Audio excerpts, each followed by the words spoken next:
Beef ഫ്രൈക്ക് നമ്മൾ combination കൊടുക്കുക നല്ല പൊരിച്ച പത്തിരി കേട്ടോ. അപ്പം ഏറ്റവും സിമ്പിളായിട്ട് ഉണ്ടാക്കാൻ പറ്റിയ പൊരിച്ച പത്തിരിയാണ്. ചോറ്റേരി എടുത്തിട്ട് തലേ ദിവസം വെള്ളത്തിലിട്ട് കുതിർത്ത് വെക്കുക. അത് പിറ്റേന്നെടുത്ത് കുറച്ച് ലൂസിൽ അരച്ചെടുക്കുക. അതിലേക്ക് നമ്മൾ അരിപ്പൊടിയും കൂടി കൂട്ടി ടൈറ്റാക്കിയിട്ട് ഒരു നമ്മൾ സാധാരണ മാവ് രൂപത്തിലാക്കി വെക്കുക.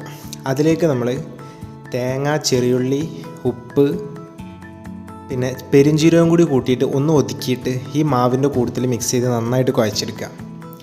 പിന്നെ സ്വാഭാവികം നമ്മളെ പത്തിരി പൊരിച്ചതിൻ്റെ ഏകദേശം സൈസിൽ കൈകൊണ്ട് പരത്തി നല്ല ഓയിലിട്ട് ഫ്രൈ ചെയ്തെടുക്കുക.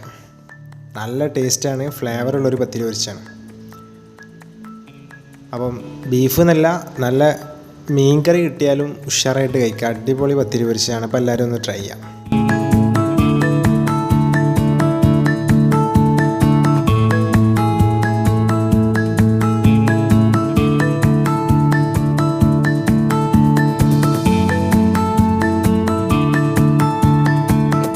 അപ്പോൾ നമ്മുടെ ചാനലിലാരും സപ്പോർട്ട് ചെയ്യുക. നിങ്ങളുടെ അഭിപ്രായങ്ങളൊക്കെ കമൻറ്റ് ചെയ്യുക.